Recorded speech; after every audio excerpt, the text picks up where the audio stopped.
Good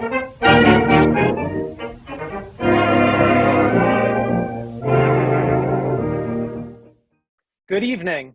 I'm Peter Colopy, University Archivist here at Caltech, and I want to welcome you to the second in our series of presentation events this summer on Becoming Caltech, presentations from the archives on Caltech 1910 to 1930.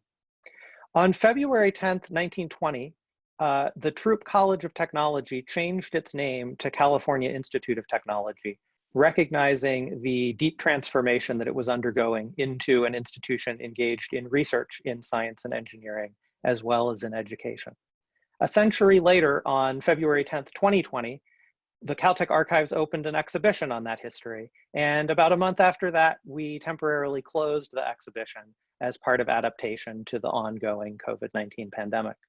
So as part of that adaptation, we're bringing some of what we've learned about the Caltech of the teens and 20s to you in this series of presentations. And it's my pleasure to introduce you to what we'll be presenting to you this evening. I should introduce you to my co-presenters, who will be Elisa Picchio, who is our archivist for digital collection development here at the Caltech archives. And you will also be hearing from Heidi Aspaturian, who is our editor and interviewer here at the Caltech archives, and who works particularly on the Caltech Archives Oral History Project, as well as on interpretation like what you'll be hearing today. I now will show you my screen and will show you the particular list of presentations that we'll all have the pleasure of experiencing this evening on the subjects Chemistry Comes to Caltech, Women at Early Caltech, and Paleontology and the Road Not Taken, presented respectively by me, by Elisa, and by Heidi.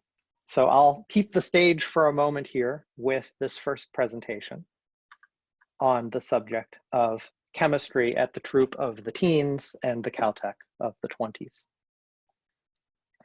As we mentioned in our presentations 2 weeks ago, the Throop of the 1910s and the Caltech of the 1920s were deeply shaped by astrophysicist George Ellery Hale's vision for the institution.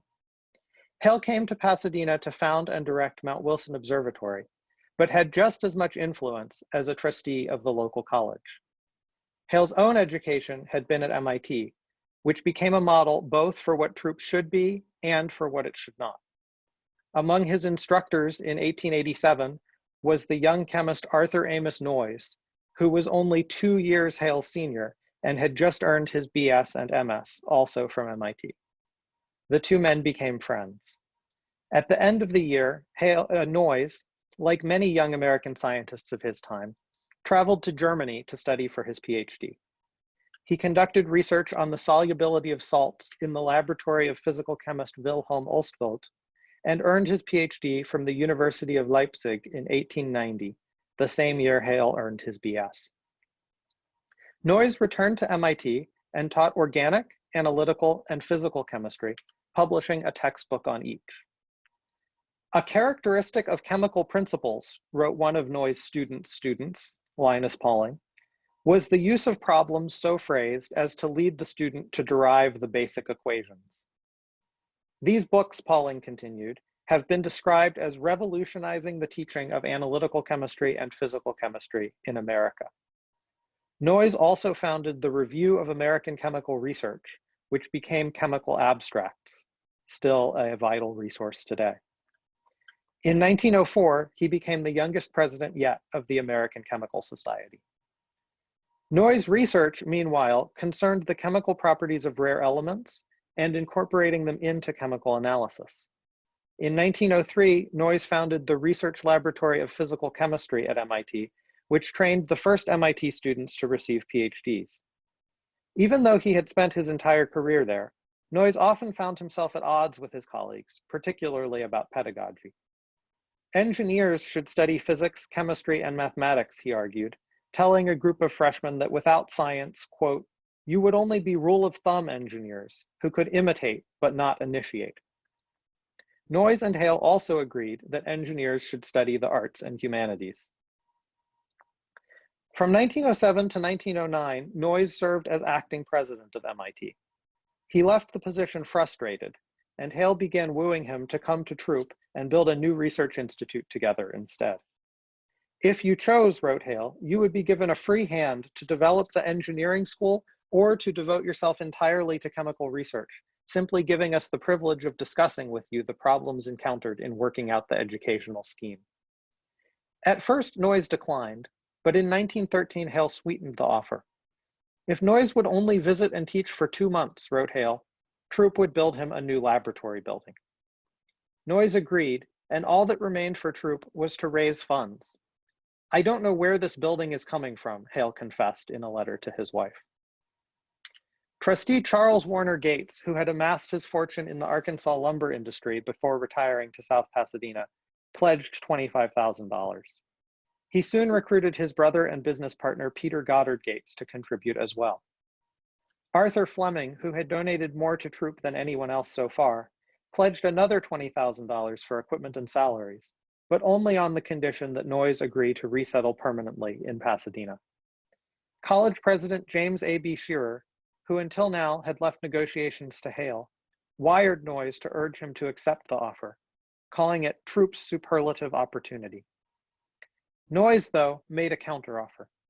He would split his time between Troop and MIT for 2 years as an experiment.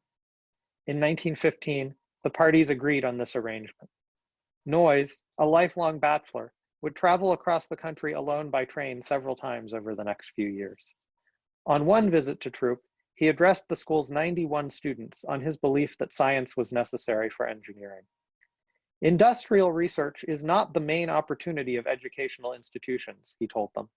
The main field for education institutions is research in pure science itself, a study of fundamental principles and phenomena without immediate reference to practical application. Scientific investigation is the spring that feeds the stream of technical progress, and if the spring dries up, the stream is sure to disappear. Given the option of leaving the university, Noyes also became more assertive about his opinions within MIT. I have become much more warlike, he wrote to Hale. As we heard from my colleague Loma Karklands 2 weeks ago, Troop's leaders selected Los Angeles architect Elmer Gray to design the Gates Laboratory of Chemistry. They also asked Bertram Goodhue, who they had hired to develop a campus plan, to consult, and he designed a facade in the Spanish colonial revival style for which he was known. On March 10, 1916, 3 years after it was first proposed, construction of the 2-story reinforced concrete building began. When it was completed a year later, it contained, floor by floor, and we'll start here with the basement, supply rooms and dedicated laboratories for technical analysis, chemical engineering, industrial chemistry, and photochemistry. On the first floor, you could find a lecture hall, another supply room, and laboratories for organic and inorganic chemistry. And on the second floor, a library, a shop, and additional laboratories for physical chemistry, analytical chemistry, and research programs. Here you can see some of those laboratories right when they were first opening and soon after. I recall very specially the aromatic smell of the Gates laboratory, Caltech chemist John Roberts later recalled of touring the building as a teenager. They used to run chemistry demonstrations in the big lab, and those were absolutely fascinating. It was a marvelous thing for a young person to be exposed to that. Noyes himself sometimes preferred not to leave the laboratory and kept a cot and food in his office. The building's exterior featured carved stone and wrought iron trim. Here you can see Gates in the foreground with Pasadena Hall, soon renamed Troop Hall, beyond it, and the old dorm beyond that. The road to the upper right is California Boulevard. The one on the lower left is the part of San Pasqual since replaced by a path through campus. Noyes began spending a few months a year at Troop, and in 1919 he left MIT for good and made Pasadena his full-time home. In Boston, Noyes had been an avid sailor who named his yacht Research. In Pasadena, he bought a large touring car, a Cadillac, and invited new graduate students on camping trips in the desert. During conversations about changing Troop's name in 1919, Noyes voiced a strong opinion, which you can find at the bottom of the second page. Although if you can see the letter well enough, you might also notice higher up on the second page, Noyes is talking about his plans to take the train across the country again. And he's inviting James Shearer, then president of Troop, to take the train together and suggesting that it would be more pleasant. Think of the chess and domino games, he adds in pen to his typed letter. But to come back to the name, at the bottom of the right-hand page, you can see that he writes, I feel that a step even more important to the development of the college, both on the financial and on the educational and research side, would be the change of its name to the California Institute of, I do not care very much what word or words are put in place of the dots. I am still inclined to think that science and engineering is the best. The main thing is to remove the name Troop and to get attached to the institution the name of the great state of California. 2 months later, the trustees more or less followed Noyes' advice, adopting the name California Institute of Technology. During that first visit as faculty, Noyes brought along his former student Charles Lalor Burdick from MIT. Burdick had also studied in Germany, where he had traveled in July 1914, the month World War I began, on the last regular German ship to sail from New York to Hamburg. As he completed his PhD, Burdick worked alongside people who he described as two young, comparatively unknowns by the names of Otto Hahn and Lisa Meitner. They later discovered nuclear fission. He then conducted postdoctoral research with Fritz Haber, famous for his work on the Haber-Bosch process for nitrogen fixation in order to synthesize ammonia, which made possible the production of synthetic fertilizers and explosives. Haber would become equally famous for the poison gas he developed during World War II. Burdick seems to have worked on more basic research in physical chemistry, but he was part of Haber's lab during the same period of time that poison gas was being developed. Burdick also attended lectures by physicists Max Planck and Albert Einstein. Then, in early 1916, at the advice of Noyes, Burdick moved on to London to work with William Henry Bragg. Noyes expressed his strong belief, Burdick later wrote, in the importance of X-ray atomic structure analysis for the future of theoretical chemistry, and his wish to get something of the kind started at MIT. It was not so simple for an impecunious young PhD of American neutrality without connections to get from Berlin to London during the period of Zeppelin raids and unrestricted submarine warfare, but it was accomplished. Bragg and his son Lawrence had founded the field of X-ray crystallography, determining the structure of crystals by observing how they diffract X-rays. An interesting presentation could be made, wrote Burdick, of the primitiveness of the equipment then available. The old-fashioned induction coil with Leyden jar containers and a mercury interrupter, the gas-filled X-ray tubes of unpredictable and uncertain output and hardness, and gold leaf electroscopes with the strangest static aberrations when it came to measuring ionization intensities. Burdick spent 6 months in London, then returned to MIT, where Noyes asked him to build an improved X-ray spectrometer. A few months later, when Noyes brought Burdick with him to Troop, Burdick, Troop chemist James H. Ellis, and Pasadena instrument maker Fred Henson built another spectrometer. The things which made the original Caltech spectrometer probably the best of its day, wrote Burdick, were its high power output and relative constancy of measured electrical energy to the tube. This gave possibilities for narrower spectrometer slits, precise angle measurement, sharp reflection peaks, and better measurement of relative reflection intensities of the spectral orders than had probably ever been made before. The neutrality of the US in World War I ended in April 1917, redirecting research towards the war effort. Hale had recently founded the National Research Council for precisely this purpose, and Noyes served as chairman of both the council itself and its subcommittee on nitrates and ammonia, among many other administrative appointments. Now on the other side of the war from his advisor Haber, Burdick worked on a problem Haber had tackled earlier, nitrogen fixation, for the US Ordnance Reserve. After the war, troop chemists returned to X-ray crystallography, which dominated chemistry research here for several years. In 1920, the newly renamed Caltech awarded its first PhD to a student of Noyes, and here's Noyes. The student was Roscoe Dickinson, who was using X-ray crystallography to determine the structures of wolfenite, scheelite, sodium chlorate, and sodium bromate. By the end of 1922, wrote Linus Pauling later, 20 papers had been published by members of the Division of Chemistry and Chemical Engineering, of which 15 were on the determination of the structure of crystals. Pauling himself arrived as a graduate student in 1922 and began studying crystal structures under the direction of Noyes and Dickinson, who remained at Caltech as a professor and became Pauling's advisor. Here you can see Pauling's glass plate X-ray diffraction photograph of nickel chlorostanate hexahydrate crystal, one of several glass plate photographs by Pauling in the Caltech archives. And here is the accompanying envelope in which Pauling enclosed that photograph with his notes on the structure that he was describing, and the publication resulting from this research. Pauling earned his PhD for this sort of X-ray crystallography work in 1925, then spent 2 years in Europe studying quantum physics with scientists including Niels Bohr and Erwin Schrödinger. In 1927, he returned to Caltech as a professor and began researching the quantum mechanics of the chemical bond, work for which he won the Nobel Prize 30 years later. With additional funding from Charles and Peter Gates, Caltech expanded Gates' laboratory in 1927.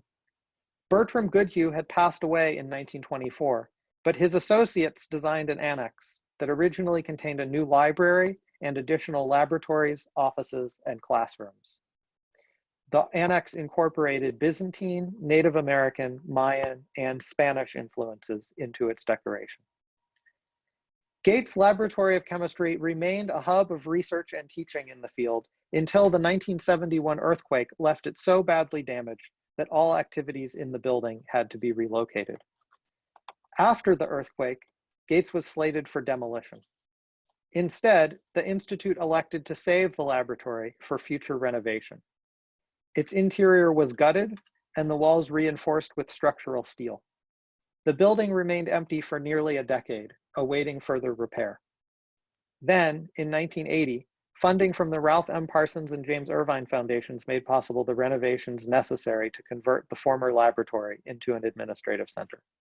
The building reopened in 1983. A year later, the Los Angeles Conservancy awarded the project its Preservation Award for leadership in restoration and adaptive reuse. And that's the end of one story of one site of chemistry here at Caltech, though of course it has continued to the present in many other buildings beyond its original location. Thank you. And now we're going to transition over to our next presentation. And I have the pleasure of introducing again my colleague Elisa Picchio, who will be telling us some stories of women at Early Caltech.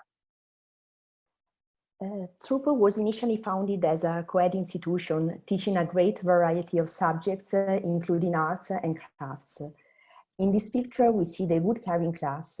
In the academic year 1909-1910, it was taught by Nellie Alexandra Ward. The faculty included a good number of women as well.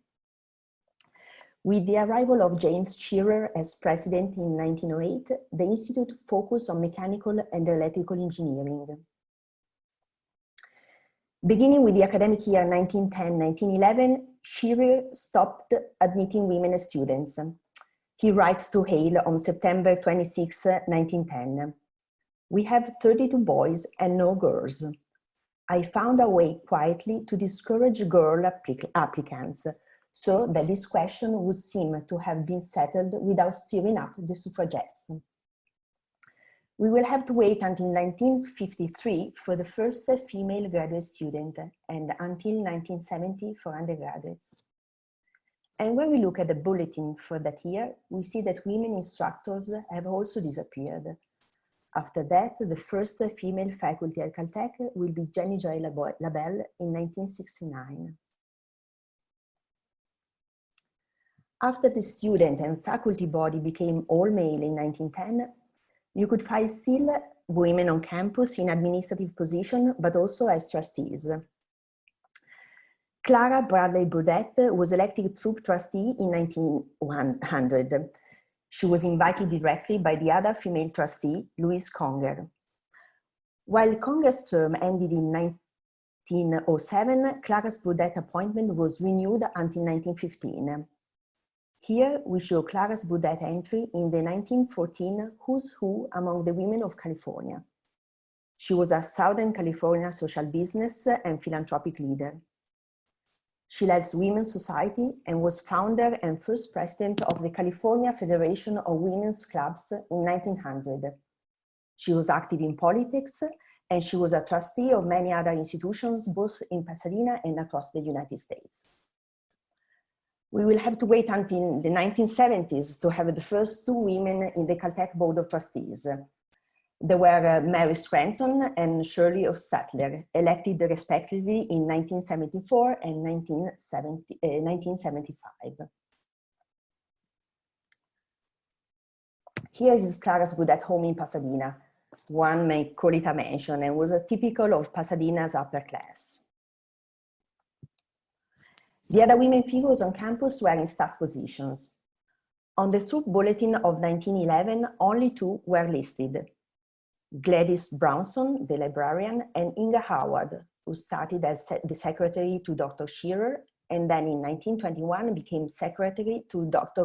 Robert Millikan for many years, assigned to the office of the chairman of the Executive Council. Here is a later photo of Inga. Physicist Willie Fowler mentions her in his oral history. Millikan had a secretary, Inga Howard, who was very powerful and did a lot of things. We can only speculate how and what. Physicist Jessie Dumond defined Inga as Millikan's faithful secretary. She would be his secretary for 30 years, and she retired in 1952. Here are the two of them during their later years. In 1918, Elizabeth Allen was hired to work as an assistant in the secretary's office. Thanks to her, we have a first-hand description of the experiences of women at Caltech in those years. In 1978, she recorded an oral history with Caltech's Women's Club.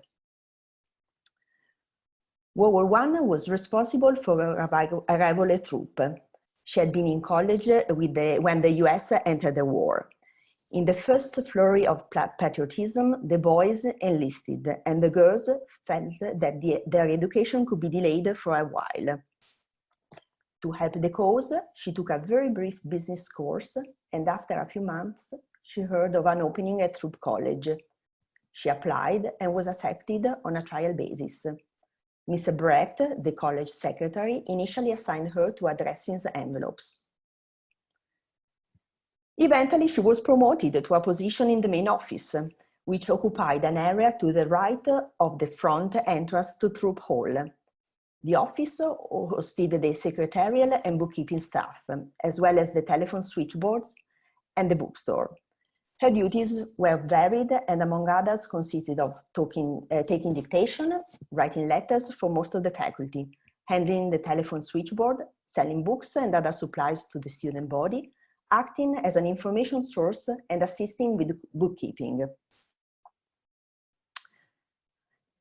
Elizabeth Allen adds that one of her less pleasant duties was encouraging students to keep their loan payments up to date. And she recounts this anecdote.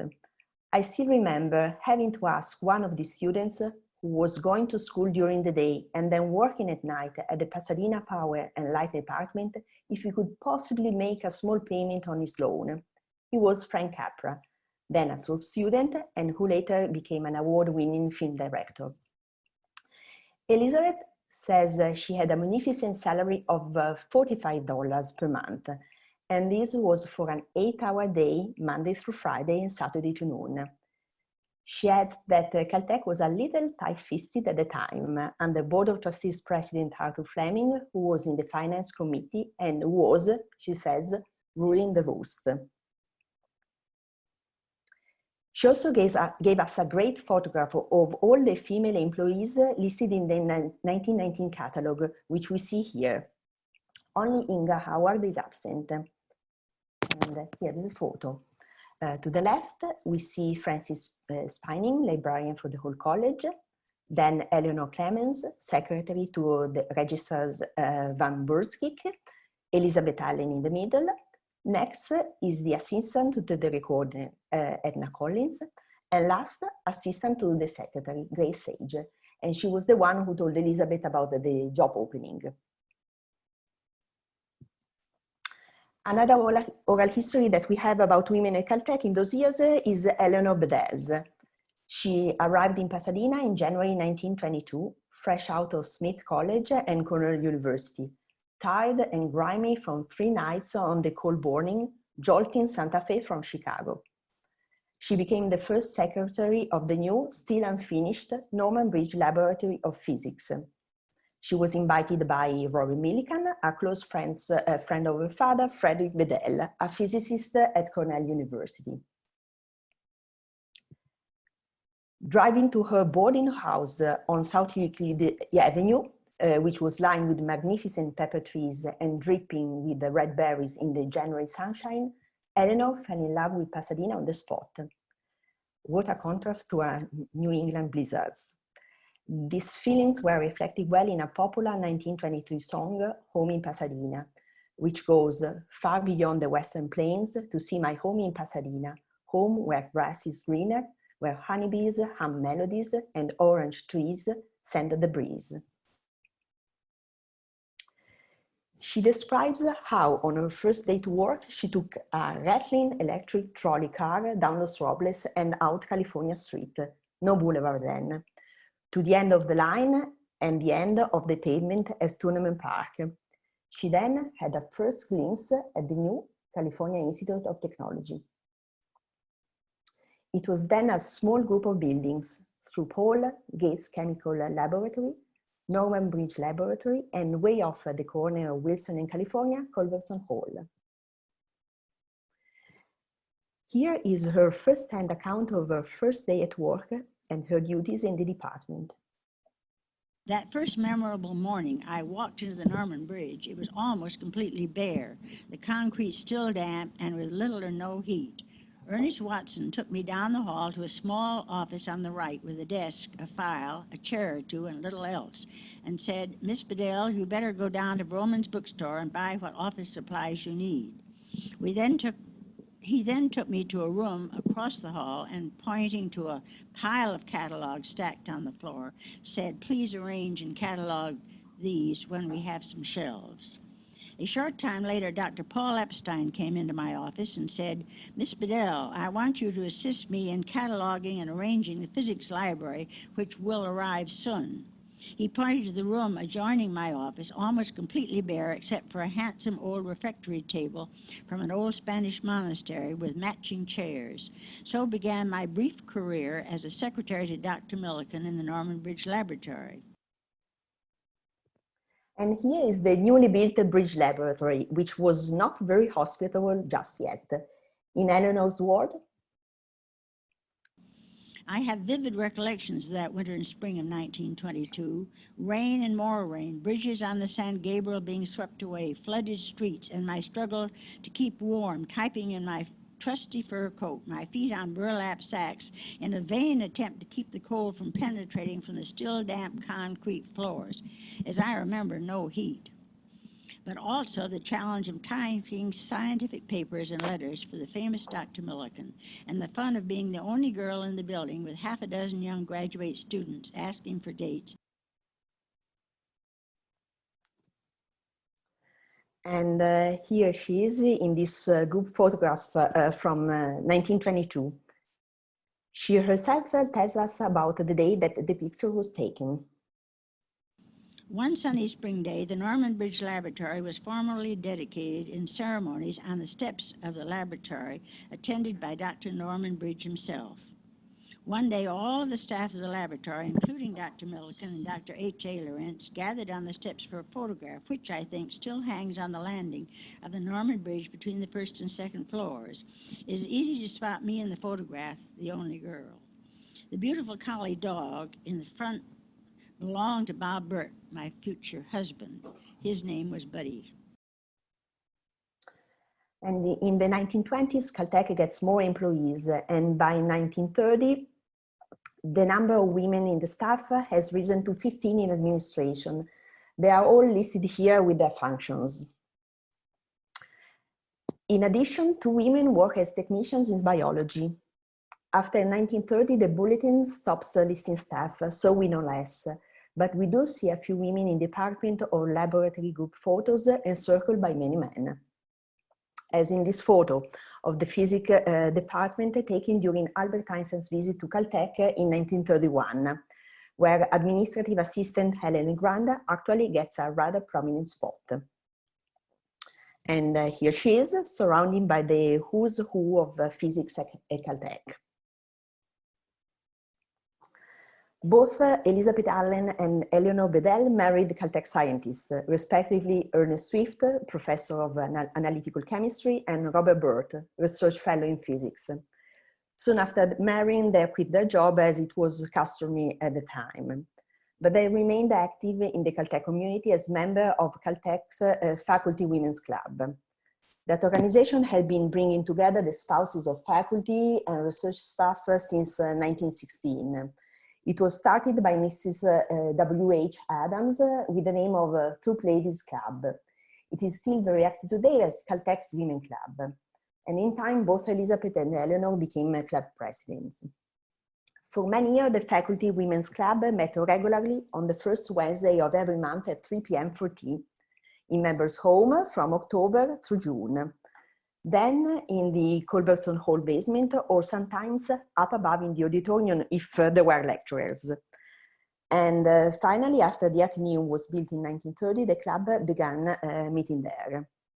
It was a small, intimate group, and the emphasis was on good fellowship and social gatherings. We hear about the club in Caltech's first years directly from Eleanor Bedell. You ask about the organization of the old Faculty Women's Club. As I remember, it was very informal, and I doubt we had a constitution in those days. When we met in members' homes, we sat and talked, knit and sewed, and had tea without a formal program. Then, as programs developed later, I doubt that our speaker was paid, and I know our dues were very low. I rather think $1 a year, just to cover mailing costs. When notices of meetings were mailed in the 1920s, postcards were sent for 1 cent. A prominent figure in the organization was, of course, Greta Millikan, the wife of Robert. She graduated from the University of Chicago with a BA in Greek. And before her marriage in 1902, she served as assistant principal and teacher at a public school. Mrs. Millikan was really remarkable. Soon after her arrival in the fall of 1921, she instituted Sunday teas at her home for the students, inviting some of us young wives to give them, as she said, proper cultural training. In those days of the 1920s, it was considered essential to wear gloves, hat, and veil to the teas. And in October, no matter how hot it might be, we had to appear in our new heavy fall dark clothes. Mrs. Millikan was very positive about faculty wives having proper dress. She was active in the Faculty Women's Club. I remember picking out cutlery and dishes for our dinners with her in the basement of Culbertson Hall, and her interest in Pasadena community affairs. She became the 3rd president of the Pasadena College Women's Club from 1923 to 25. Mrs. Frederick W. Hendricks of Caltech was the 1st president. And Mrs. Millikan threw herself into assisting Gilmore Brown in developing the Pasadena Community Playhouse, getting Caltech students to take part and to assist in raising funds to move the old playhouse from the old theater on North Fair Oaks with its rickety folding chairs to the beautiful new playhouse on South El Molino. Bedell remembers fondly the frequent social gatherings at Caltech. Our parties in the evening were always gay, but without liquor. One party that I will never forget was held in the auditorium of Culbertson Hall. It was a circus party complete with circus posters. Arthur Fleming refused to let us put up posters on the wall, even with Scotch tape, so we managed to tie them up on strings between the columns. He also insisted that we have our lemonade outside the building for fear we would spill some on the floor. In spite of these difficulties, we had a hilarious party, all the state faculty in circus costume. I remember many clowns, and Royal Sorensen is the ringmaster, complete with tails, whip in hand, and huge sparkling diamond in his shirt. So here are the faces of the women in our story, each in her own way, with varied duties and personality. They played an essential role on campus and gave their contribution to Caltech's role. Thank you. Thank you, Elisa. And next we will have Heidi Aspaturian on paleontology and the road not taken. I'd like to preface this by saying that Caltech paleontology in the 1920s was originally intended to be a topic in our Becoming Caltech museum exhibit, but unfortunately we ran into space constraints and had to leave it out. So some of what I'm presenting here is based on preliminary research before we made that decision, and also reflects the fact that since Caltech went into quarantine, it hasn't really been possible to return to the archives to look into more source material. So with that caveat in mind, this is an article from the Los Angeles Times from November 1929 with, as you can see, the headline, "Doom Pit Screams Echo. Dr. Stock completes amazing story of beasts trapped and eaten in La Brea pools." The article goes on to identify the fellow in the inset photograph as Dr. Chester Stock of the California Institute of Technology. I'd like to read a few excerpts with a little paraphrasing. Having completed his research among the tons of bones exhumed from the asphalt pits at Rancho La Brea, now a part of Los Angeles, Caltech professor of paleontology Chester Stock has reconstructed the animal kingdom as it existed in this country during the Pleistocene period. Then it says that the La Brea species included elephants 5 feet taller than African elephants, saber-toothed tigers twice as large as jaguars, and birds of prey with twice the wingspread of modern vultures. It goes on, the tarry pits covered only a few acres of land, yet Dr. Stock's census shows that from this small graveyard have been recovered the remains of 2,000 dire wolves, 1,500 saber-toothed tigers, 20 imperial elephants, 75 horses, 35 camels, etc., and countless smaller beasts and birds, 91% of which were meat eaters. And then quoting Dr. Stock, the presence of so many carnivores is explained by the fact that the cries or smells of a single trapped animal might attract, for example, a whole wolf pack.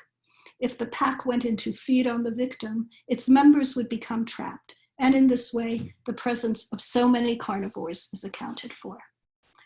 So, as we can see from this article, in the 1920s, Caltech was the center of a vibrant, high-profile research program in large vertebrate paleontology and was making significant contributions to this field of natural history.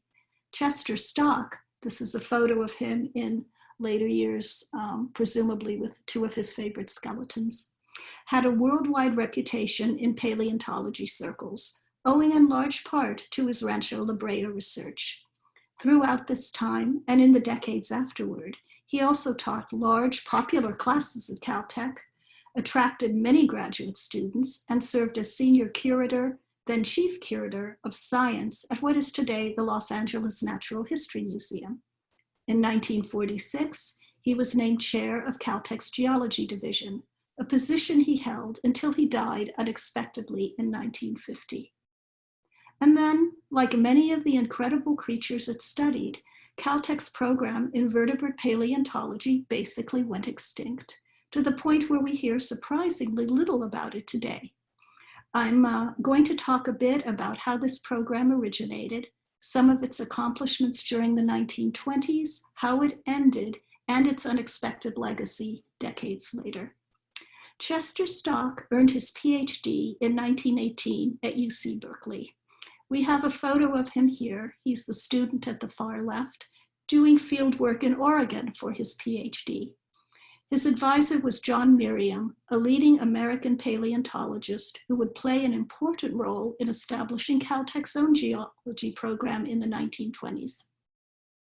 In this picture, taken in 1915, that's Merriam in front holding his hat.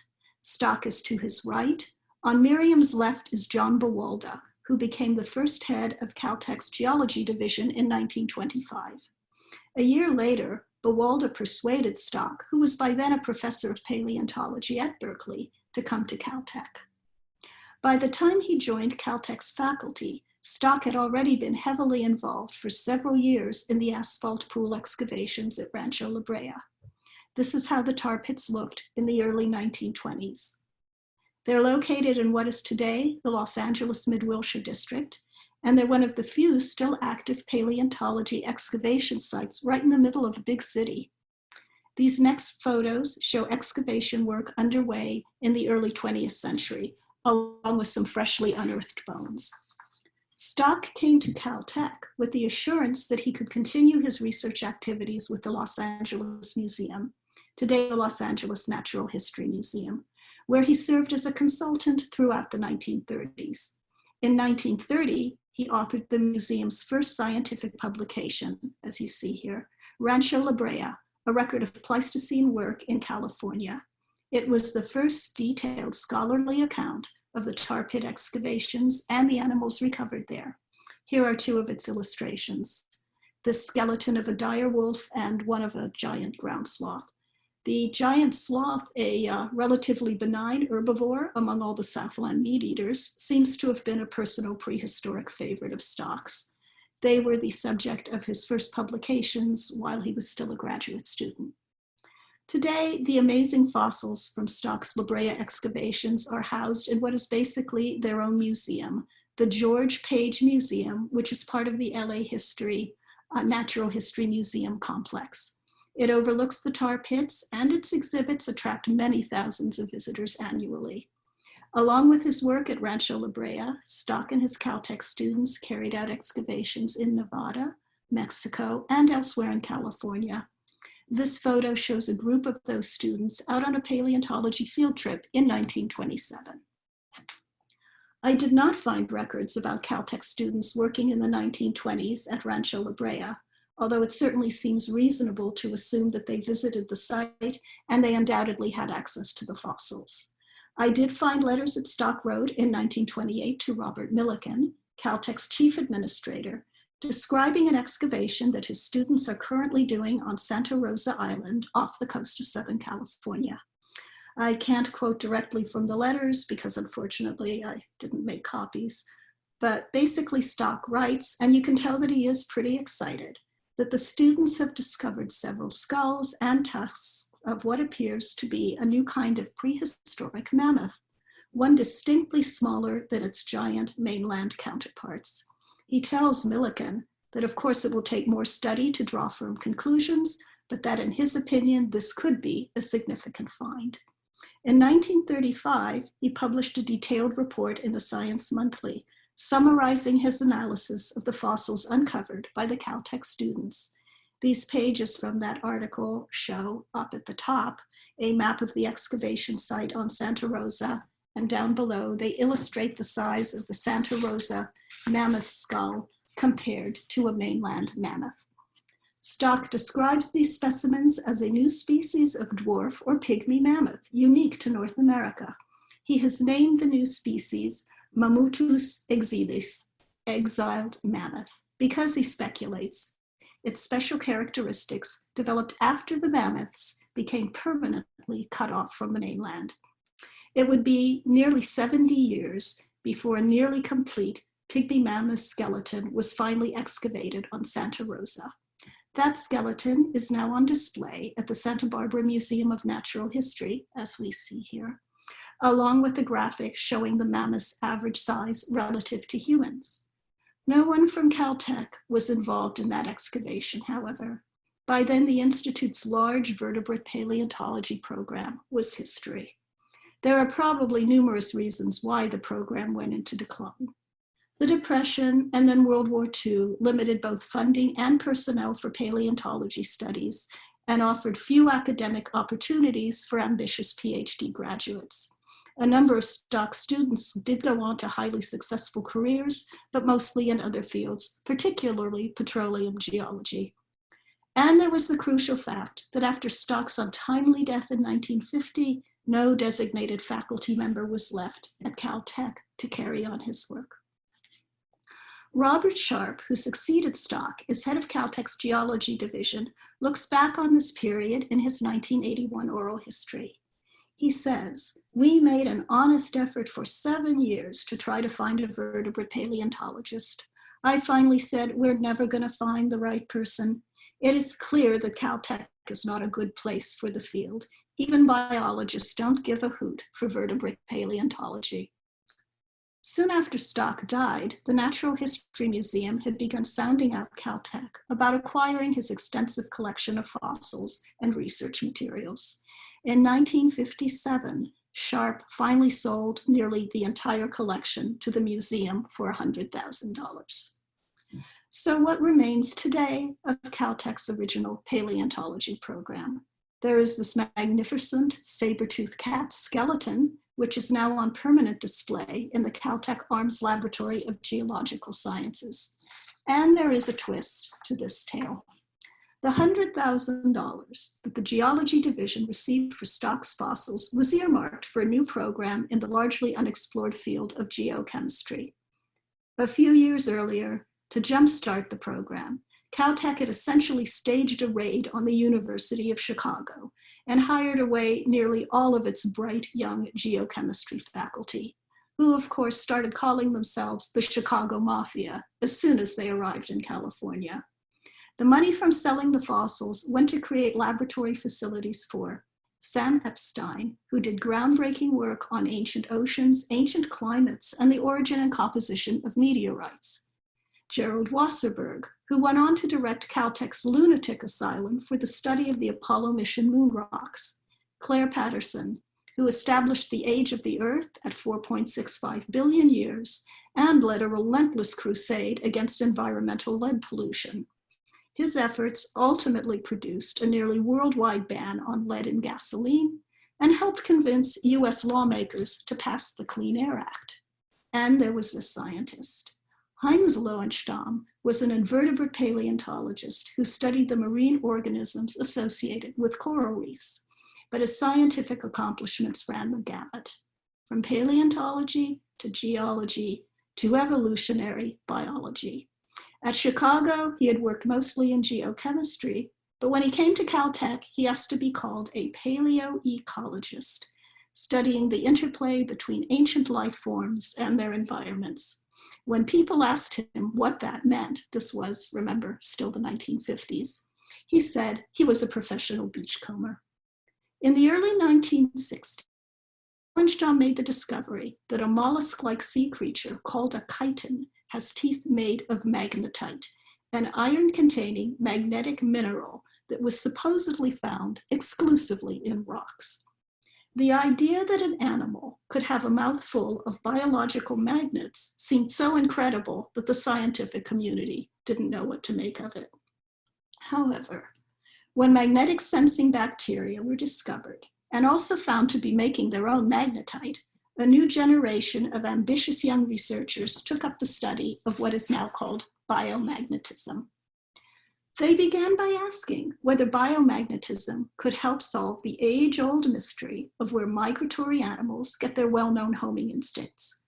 One of these scientists was Lowenstamm's former student, today a Caltech professor, Joe Kirschvink. He played a central role in establishing that magnetite crystals exist in the tissues of whales, dolphins, bees, and numerous fish and bird species, animals now widely thought to have a natural internal compass that allows them to navigate using Earth's magnetic field.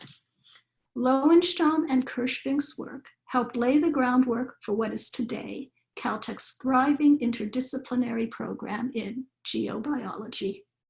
Started in the early 1990s by a group of Caltech scientists who once again wanted to try something new. It combines elements of geology, geochemistry, paleontology, biology, ecology, and even planetary science. In the last 20 years, it has attracted large numbers of students, many of whom have gone on to do highly original research in its wide-ranging fields. I think it's worth mentioning that a century after Caltech, as you just heard from Elisa, stopped admitting female students, a decision that, as she pointed out, took decades to reverse. About half of Caltech's geobiology faculty are women, as are many of its undergraduate and graduate students. All in all, this has not been a bad return on a decades-old $100,000 investment.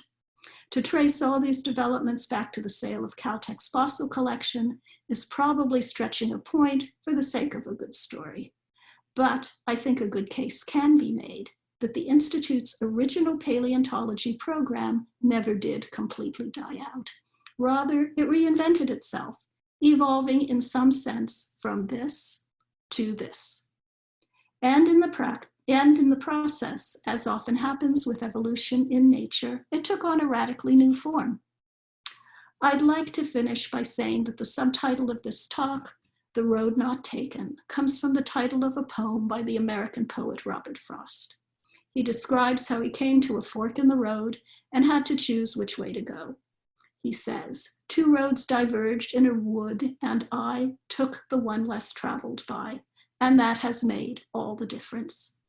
In the field of paleontology and in the larger arena of natural history, Caltech also took the road less traveled by. And as things turned out, that seems to have made all the difference. Thank you. Thank you, Heidi. So now we are going to have an opportunity for any of you to ask questions and for our panelists to answer them. And we're going to bring ourselves back on camera so that we can, so that you can see us as we address some of your questions. And we do have a couple of questions already asked using the question and answer feature.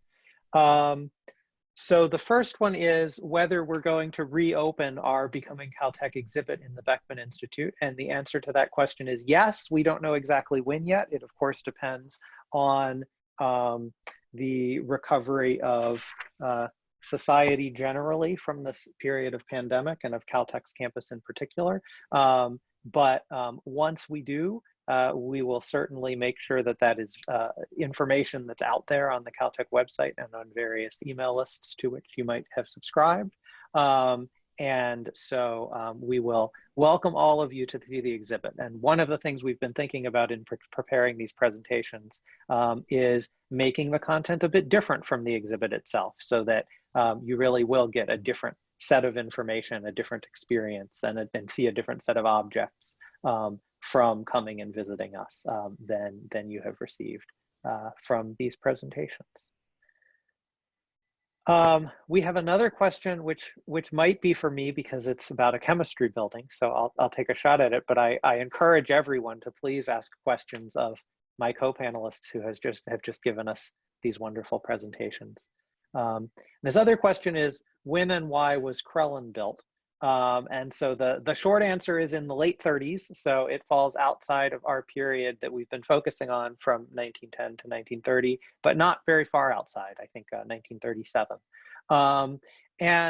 I can't answer in great detail the why. I don't know about specific research programs or specific labs that were going into the new building, but I can tell you that Caltech was expanding rapidly, not just from 1910 to 1930, but the expansion continued beyond that period.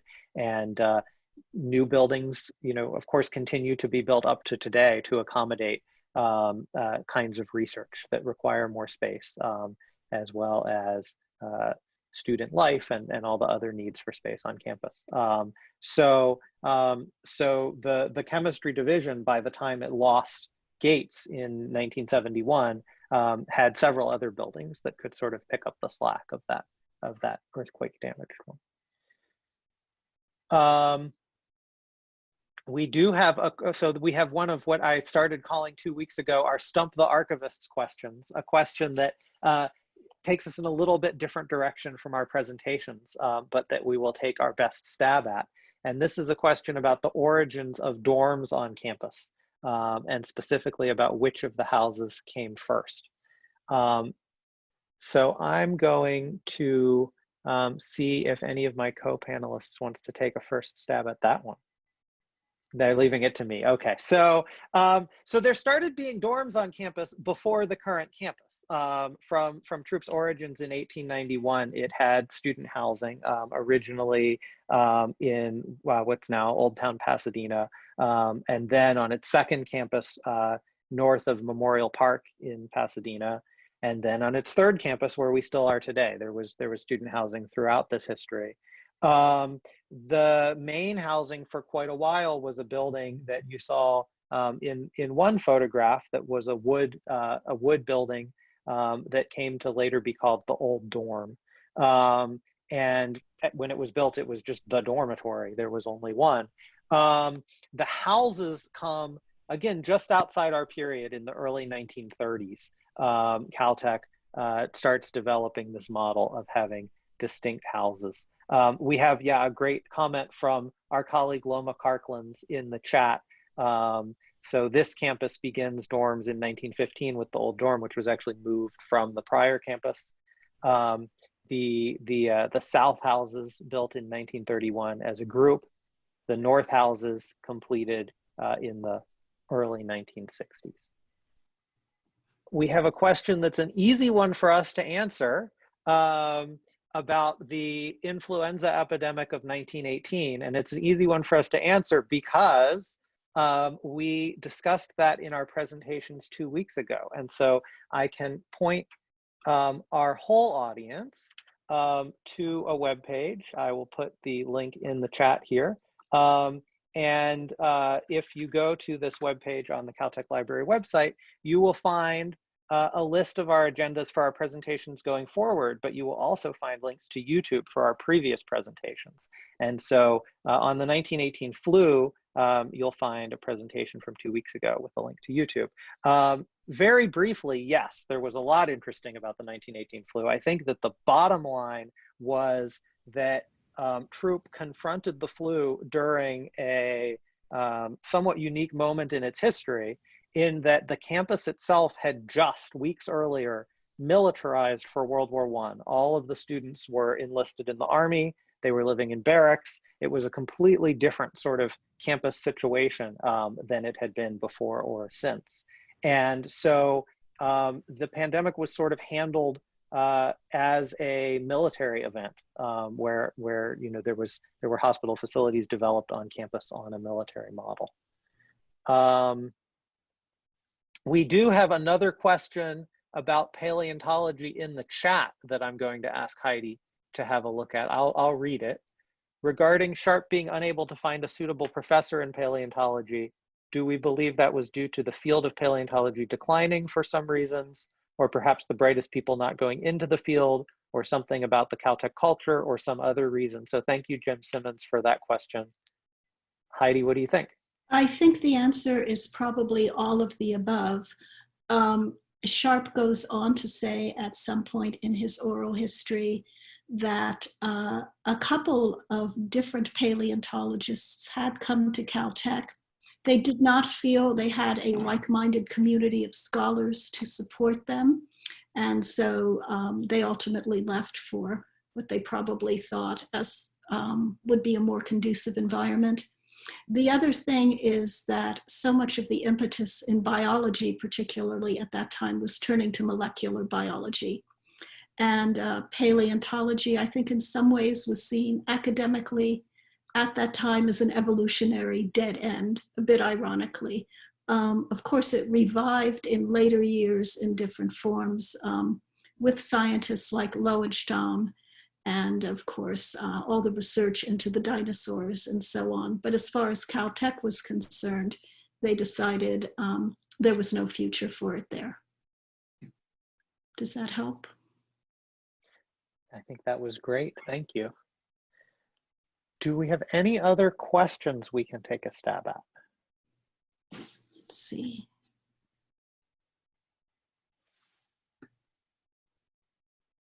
There's One more paleontology question. Yeah, I don't know. The paleontologists who came here and left, I do not know where they subsequently went.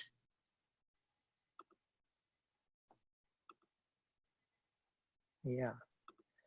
I think that is a question for future historical research, to look at the specific career trajectories of people who considered Caltech as a home and decided upon other institutions. So I want to thank, first of all, Heidi and Elisa. Thank you so much for presenting with me this evening and for your wonderful, the wonderful way that you've been able to share this information with all of us, and all the work that we can see that went into those presentations. And I want to thank as well all of our guests. Thank you so much for joining the Caltech Archives this evening for some glimpses of the Caltech of a century ago.